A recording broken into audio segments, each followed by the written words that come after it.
Okay. Okay, so today we're going to talk about bullying. So first, I want you guys to do your pre-assessment, and I'll give you 1 minute to do that.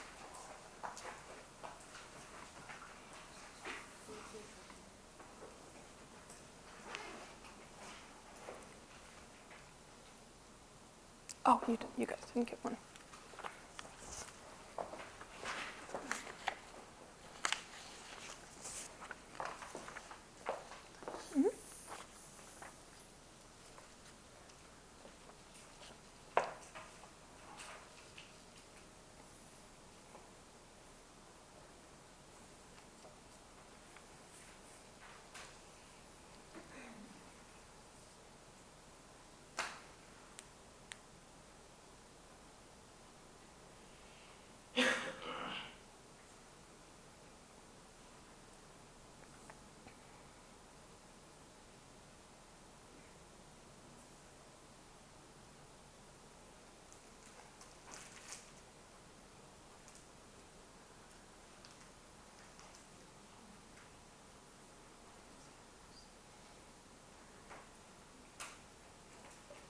And then when you're done, just put your pencils down or pens and look up at me.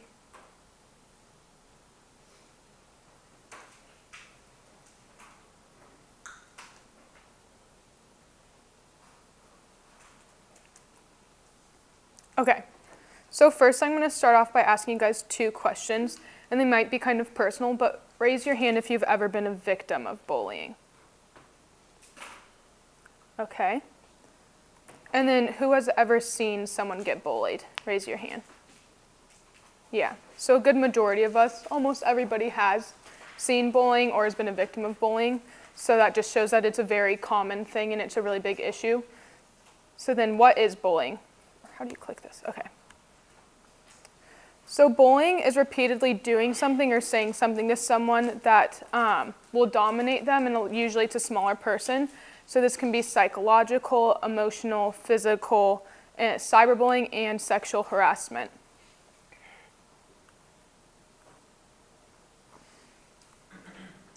Okay, so what is a bully? Does anybody, I just put all the points up, but how would you guys describe a bully?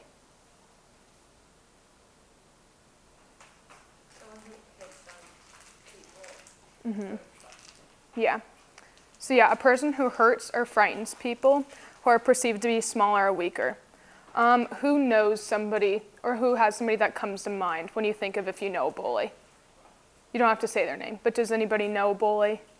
Yeah, we all know a bully. Okay. So who is typically bullied? So people that are typically bullied are people that are quiet and shy. They're not very assertive when they respond to bullies. Usually they tend to cower it away or just run away from the problem. They typically lack friends and social support, so they're usually viewed as the loners at school or just people that aren't really involved with anything. They usually have a lack of confidence in themselves, whether that's their physical abilities or just their emotional abilities, and just have a really low self-esteem. And like I've talked about before, they're usually smaller and much weaker than the bully themselves. And then continuing, people that get bullied are usually younger than their bully. They think that nobody is there to help them, so they tend to feel very helpless. They're fearful of telling people because they think that it might become worse. So, for instance, if they did go home and tell their parents that they got bullied at school, their parents would typically report it to the principal, and then the bully would then get in trouble. And then students have the fear that once the bully gets in trouble, whether it's in school or outside of school, they're afraid that they're going to retaliate even more on them. And children of adolescents who are perceived as different are also people that are more susceptible to being bullied. So they can be overweight or scrawny. They have speech impediments, so a lot of times people with learning disabilities get bullied. They have physical disabilities, so whether they have a limp or say they're in a wheelchair, things like that. They have different ethnicities too. So people just, if the bully for some reason has a grudge against people of a different race, especially because usually white people are the majority, and so they usually lash out at minority people.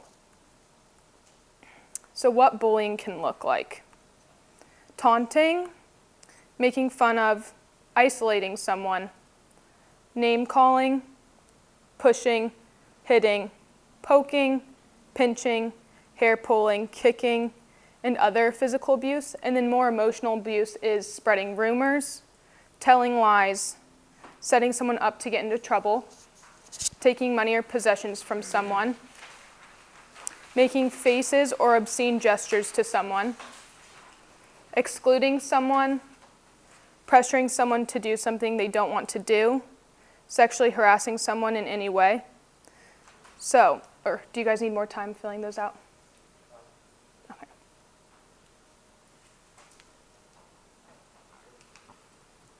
Okay. So has anybody ever experienced any of those forms of bullying, whether they were just the witness of it or they experienced it themselves? Yeah? Would anybody want to share their experience, if you're comfortable? Tiana? Whenever I was younger, my friends would we'd have a clique, and sometimes they would exclude people from certain conversations that they didn't know what was going on. Yeah. And with that, I feel like a lot of people, especially in high school and junior high, don't realize that that's actually a form of bullying. Because you're like, oh, it's just my group of friends and we're all really close and we just don't really bond with anybody else. But a lot of people do get really hurt feelings from things like that, especially if people look up to you and they do want to spend time with you and you don't invite them to anything or you're just not considerate of them. Did you have something, Bryce? Oh, yeah. As experience, there was a guy in my class and he called me fat every single day. Oh, I'm sorry. That's horrible. It's okay, no. So me personally, the only bullying that I've really received was in elementary school, and it was this girl would always pull my hair and give me Indian burns, which really, really hurt. But the biggest, I know, it was horrible. But the biggest form of bullying that I've seen as impactful is my brother got bullied a lot growing up. He has a few learning disabilities. He's ADHD and he has math dyslexia. He had a speech impediment when he was younger and he had really low reading levels. So because of that, he got pulled out of class a lot of the time, and that made people just target him more. So he experienced emotional bullying. He also experienced physical bullying. And that even led into high school, and which caused him to transfer to another school. So the effects of being bullied.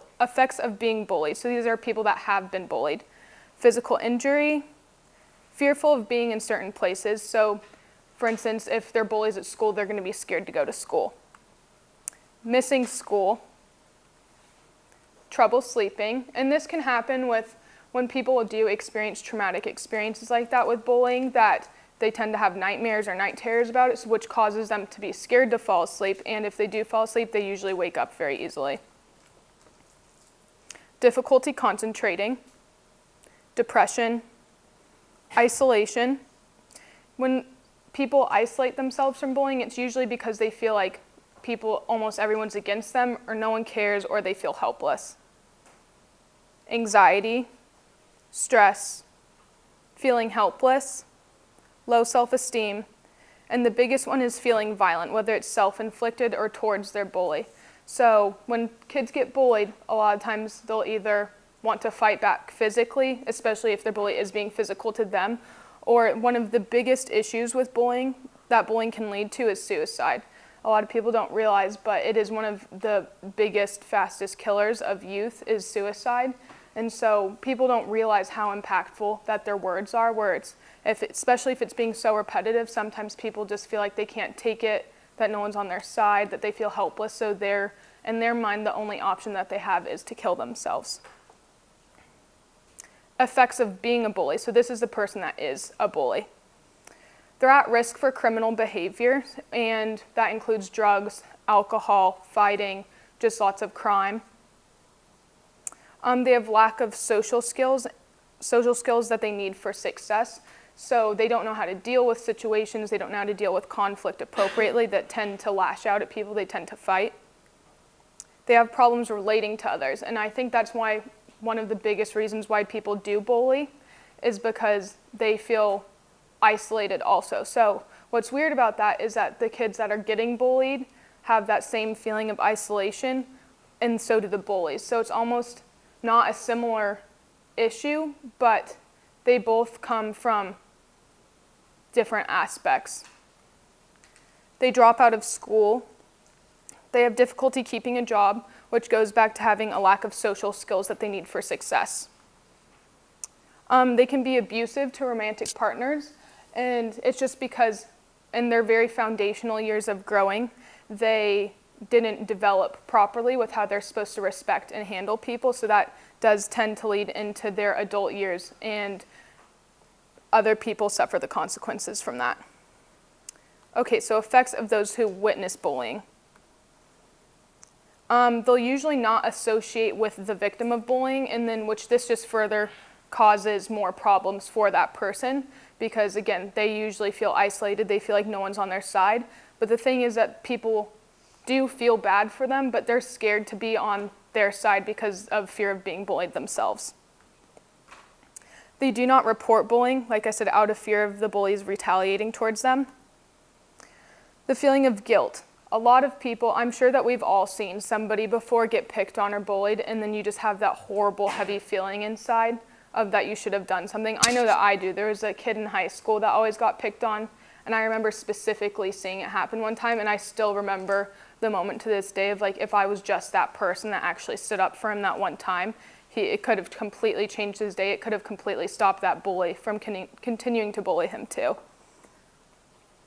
So feeling pressured into the bullying behavior. So this actually happens quite a bit. Again, the victim or the witnesses are scared to take the side of the victims, so because they're the ones that don't want to get bullied. So instead of taking the side, they actually join together with the bully, and they tend to do it more not lightheartedly, but not as intensely as the main bully themselves, but they get drawn into it too out of fear. And again, fearful. They're very fearful. And especially if they do feel guilty, it usually increases depression and anxiety with people that are witnesses of bullying, just because they have that guilt resonating over them.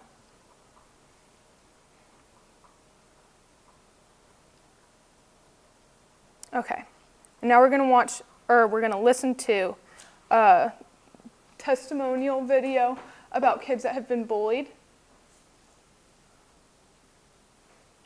Okay.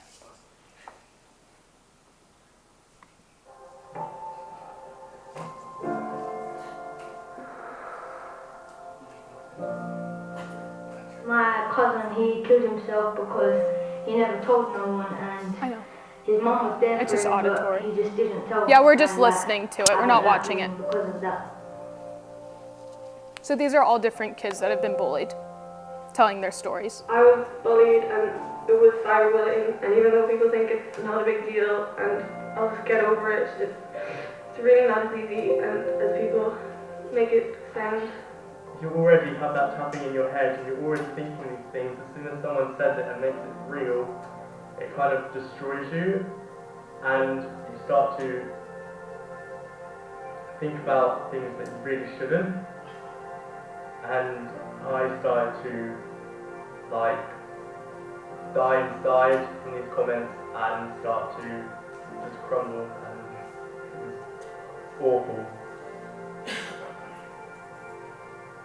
It felt like I was some sort of planet, and this portal had sucked me into this eternal darkness realm. Feeling alone, feeling like you're not good enough for something or good enough for someone, feeling like people will be ashamed to see with you, or feeling so down. And when you start thinking of all the things you could do to end it. The first part was going home and seeing what all these people said about me. It felt like I could just go home and come back to it tomorrow and go back to school. But it was my reality. It was my life at one point. It's kind of, I said a few things to a bully and it made it a lot worse, and at one stage I was a bully then back, so it's not nice to be doing it. It just hurts. It felt like I couldn't escape. It was everywhere I went. Everyone I looked at, they were looking at me, laughing at me. It just made me feel really helpless, and I could tell people talking about me behind my back and saying like I'm a loser, all the really cruel stuff what no one should have to hear. in the end I just wanted to curl up in a ball in a dark room, in a dark corner, and just never come back. I got bullied really bad as a child, really bad. And I hated school, and I never finished school because of it.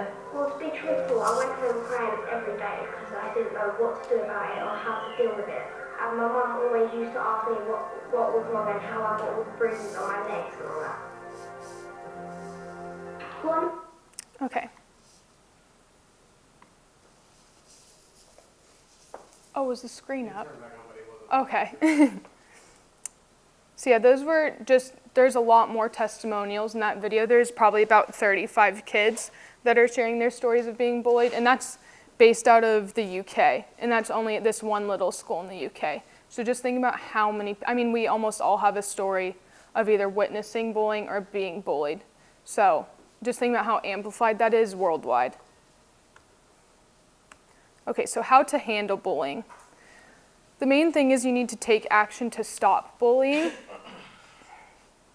Bullies will stop typically if they know that they're not threatening their victims. So a lot of the times when kids that are getting bullied don't stand up to their bully, or they visibly show fear, or that they feel threatened or they're upset, it fuels their bully to continue to do it more because they know that they're becoming successful at what they're trying to do.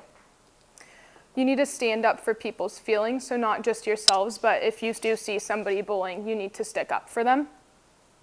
Saying no, that's the biggest thing. And in the book specifically, it says you need to say no to your bully, and you need to look them in the eyes when you say no, because that shows that you're not intimidated, especially if you're able to make eye contact with them. And it's never wrong to walk away, especially if somebody is feeling threatened physically. They should always walk away calmly instead of trying to fight back with the bully. Find an adult or a teacher if you're fearful. And stick together with friends. You want to make good friends to try to help prevent bullying also, because once you have people around you that you trust, you know that they're also going to stick up for you too. And always report it. And then how to prevent bullying. You need to educate students on what bullying is. You need to create a safe environment for students to come if they are being bullied. So whether you are a teacher or you're a parent, you need to tell your student or your child someday that if somebody is ever making fun of you or being mean to you, it's not a bad thing to tell somebody. And if you do tell somebody, it will end. And again, a lot of students and children don't tell their parents because they're afraid that it will get worse. But ultimately, if you just stop it right when it starts, it's not going to continue. You need to be friendly to everyone. That's one of the biggest things, which basically is just you want to treat others how you want to be treated. And again, you want to report bullying immediately. Okay, so a role play. So I need 3 people, a bully, a victim, and a witness.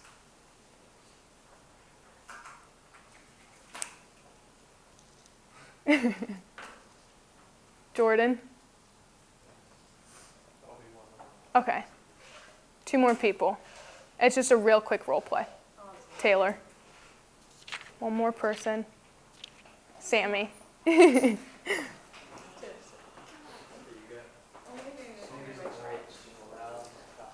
So basically the guided practice, just off of what you just saw in the PowerPoint, is about how to prevent bullying.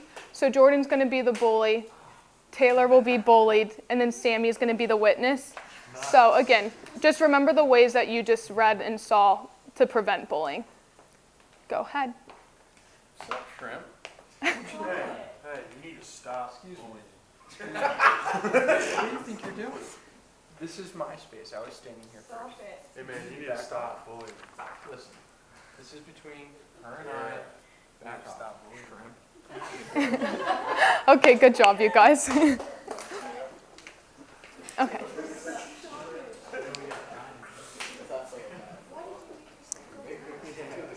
Okay, so now I just want you guys to take a few seconds to think in your head how, if that was a real life scenario, how Taylor would have felt, how Jordan would have felt, and how Sammy would have felt in that moment. Just take 30 seconds to think about that. What's one way that you think Taylor would have felt in that situation? Sad? How would have Sammy felt as being the witness? Uncomfortable. And then how do you think Jordan felt? Manly. powerful.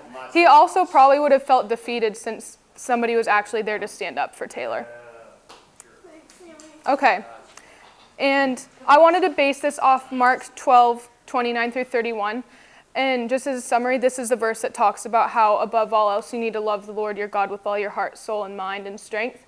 And then the second part to the verse is to love your neighbor as yourself. And if everybody does do that, there wouldn't be a bullying issue. And then just take the rest of your guys' time and fill out the post-assessment on the back of your pre-assessment. That was so good. Y'all can clap for it. Yeah.